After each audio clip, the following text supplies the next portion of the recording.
warahmatullahi wabarakatuh. Tabi pun, selamat pagi anak-anak hebat. Bagaimana kabarnya hari ini? Semoga semua dalam keadaan sehat walafiat ya. Siap belajar bersama Bu Guru? Pernahkah kalian memperhatikan lampu-lampu di rumah anak-anak? Bagaimana lampu-lampu seperti ini dapat menyala?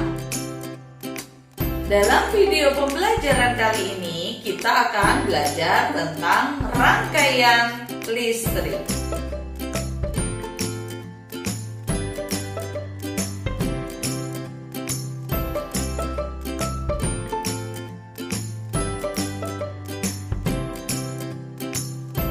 Mengenal besaran listrik. Besaran listrik yang pertama yaitu tegangan listrik. Tegangan listrik satuannya volt atau dilambangkan dengan huruf V besar. Arus listrik satuannya ampere, dilambangkan dengan huruf A besar. Hambatan satuannya ohm, dilambangkan dengan tapal kuda. Daya listrik satuannya watt atau dilambangkan dengan huruf W besar. Energi listrik satuannya joule atau dilambangkan dengan huruf J besar. Komponen listrik dibagi menjadi dua, yaitu komponen listrik yang menghasilkan arus listrik dan komponen listrik yang menggunakan arus listrik. Komponen listrik yang menghasilkan arus listrik contohnya yaitu baterai dan akumulator atau aki. Sedangkan komponen listrik yang menggunakan arus listrik contohnya yaitu lampu dan saklar. Saklar digunakan untuk memutus dan menyambungkan aliran listrik.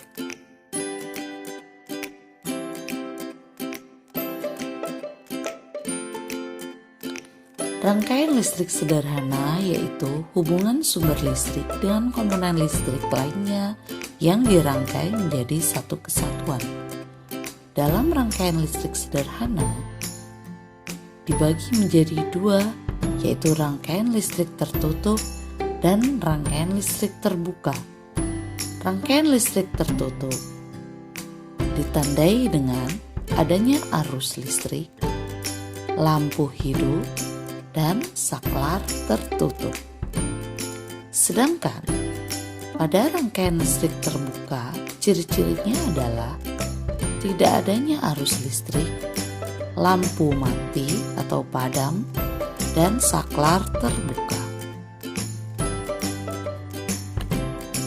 Arus listrik pada rangkaian listrik terjadi karena adanya perpindahan elektron yang mengalir dari kutub negatif ke kutub positif. Sebaliknya, arus listrik mengalir dari kutub positif ke kutub negatif. Rangkaian seri disusun secara sejajar. Kabel tidak memiliki percabangan. Arus yang mengalir pada tiap komponen sama besar membutuhkan kabel yang lebih sedikit sehingga membutuhkan biaya yang lebih sedikit. Jika salah satu lampu padam, maka lampu lainnya ikut padam. Sedangkan pada rangkaian paralel, komponen listrik disusun secara berderet. Kabel memiliki percabangan, arus yang mengalir pada tiap komponen berbeda. Kemudian membutuhkan kabel yang lebih banyak, sehingga membutuhkan biaya yang lebih banyak pula. Jika salah satu lampu padam, maka lampu lain tetap menyala, seperti yang terpasang pada rumah-rumah penduduk.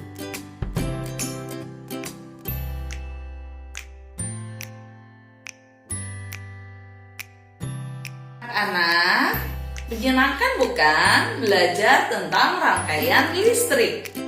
Semoga anak-anak mendapatkan ilmu yang bermanfaat pada hari ini. Ibu rasa sekian pembelajaran Ibu pada pagi hari ini. Ibu akhiri. Wassalamualaikum warahmatullahi wabarakatuh.